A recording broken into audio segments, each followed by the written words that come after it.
Hi everyone and welcome to our Made for YouTube series. I'm Sumaira Apte and today we're going to be talking about investing in global equities and whether or not it still makes sense given that globally this Omicron variant is raging and whether or not the equity markets will be affected, and if even if they are, is it just a short-term call, and therefore can long-term investors safely continue their investments? Let's ask Ashwin Patni, who's the head of products and alternatives at Axis AMC. Hi Ashwin, thanks very much for joining in. Does global equities retain the spot that it did in investors' portfolio? And for long-term investors, is it as good a time as any to even make fresh investments? Hi, Sumaira. Really nice being here. So I would say equities, as we all know, whether it's in India or abroad, is a long-term asset class. Also, they tend to be more volatile, so we do see ups and downs. If we look back at the last year, I think we've seen substantial volatility in specific market pockets like China. But at the same time, other markets like the US have continued to race forward. And in fact, if you look back last 12 months, probably US markets have outperformed the Indian markets. So I think that will remain the case going forward. One of the points we always make about global investing is that different markets will go through cycles, good market cycles and bad market cycles. Yes, US has been a star performer last 2, 3 years, doesn't have to remain the case. China has been challenging, again, doesn't have to remain the case. And likewise, therefore, for investors who are diversifying, if very much would recommend that they stay the course, they continue to allocate to global equities, albeit with a reasonably longer term horizon, and keeping in mind that shorter term volatility is very much part of the bargain. Ashwin, the whole argument in favor of global investing is that, they're low correlation markets, right? So therefore, is there any one market that stands out, as a must-have for an Indian investor, or is pretty much anything works well?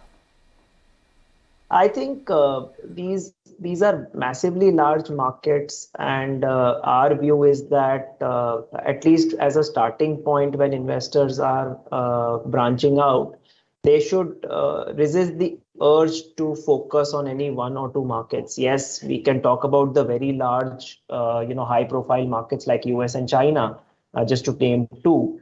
But equally, if you look at the high quality companies which are out there, the kind of opportunities that are out there, there are fantastic opportunities in Europe, in UK, even closer home in Asia across, Taiwan, Korea, Japan.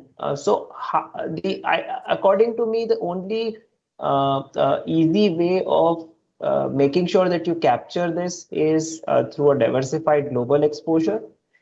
Of course, as investors get more and more better at their allocations and understanding of global markets, they can then top up that with market-specific exposure. But I would say global developed markets, if I had to narrow it down, is something that is the obvious starting point for most investors. Okay, Ashwin, now we're seeing this new variant of COVID-19 is going on around the world.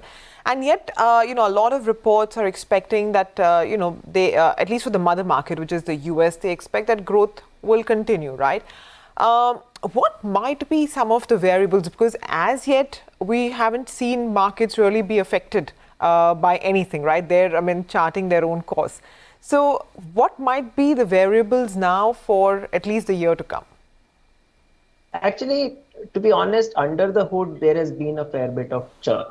The headline indexes, S&P 500, NASDAQ, or some of the bigger indexes have probably not reflected that, because some of the mega caps leaders have continued to deliver as far as price performance is concerned. But under the hood, like I said, we've seen a lot of churn, whether it is the tech sector in China, whether it is the some of the new age tech sector, even in the US, has seen a lot of correction in the last 6 months. The basic story, to answer your question, more than the immediate concern on COVID, has also been one of supply disruption and a general cooling off in demand in response to high energy prices and high inflation. Um, Whatever we have seen so far, and talking to our colleagues in Schroders, this looks like a temporary phase. We expect growth to bounce back strongly in 22. So the base case remains that the world will continue to have a good growth tailwind into the next year as well. Even within global funds, I mean, now there are very innovative funds. I mean, of course, there are geography-based funds. Then there are sector-based, theme-based funds which are coming out. And, lately we are seeing newer themes and newer geographies being added. What is what are the distinguishing factors between these global funds? How does a person decide, what to include in their portfolio?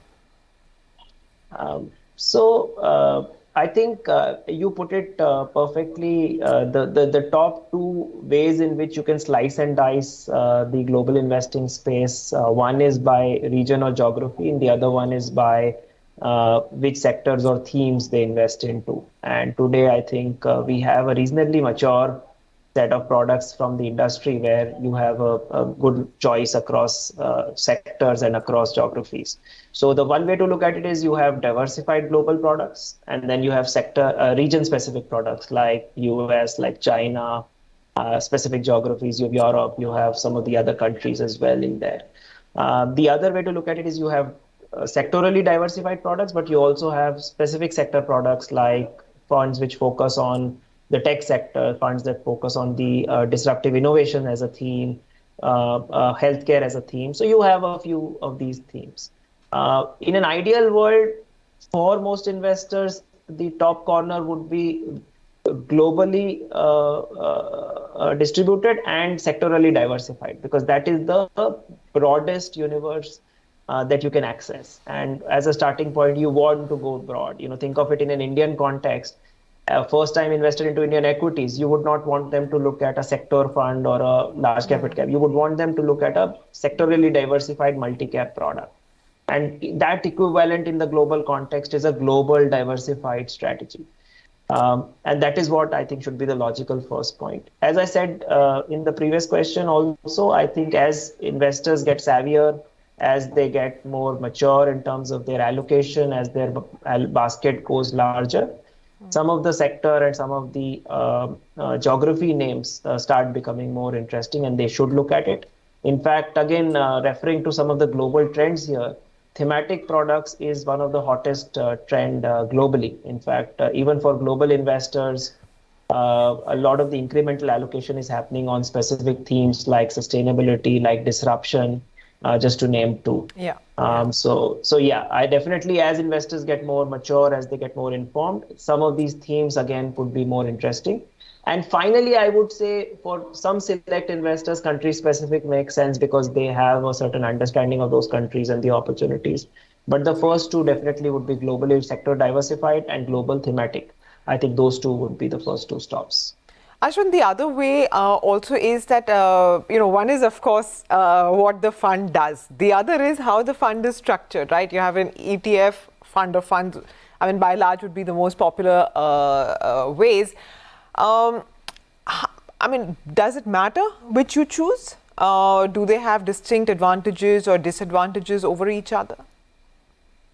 To be absolutely honest, not really. I think the important thing at this stage is the universe, the investment universe, the opportunity that you're getting an access to. What sort of stocks, what sort of region, what sort of themes are you getting an access to? It's still a very limited set of product baskets in India that any particular opportunity, getting an access to that is more important than whether it is an actively managed strategy or a passively managed strategy. As this gets more and more proliferated, more funds come in, then we will have enough choice to then start worrying about the pros, cons, etc. Right now, the big thing is, if I'm looking at, just to give one example, a global disruption as a theme. then there are only a handful of 2-3 strategies which are available to me as an Indian investor, which give me access to that theme. So, I mean, within that, then it's just easier to just take a broader thematic call and allocate rather than say that I will wait for a passive product, I will wait for an active product, whichever way it is. All right, Ashwin, thanks very much for joining in and explaining some of these key factors, which really influence investors when they look at making international investments. Thanks very much for joining in. So, and everyone who's watching, I hope you found this useful. And as always, if you have any questions or comments, I look forward to reading all of them. Thanks very much for watching. Stay safe.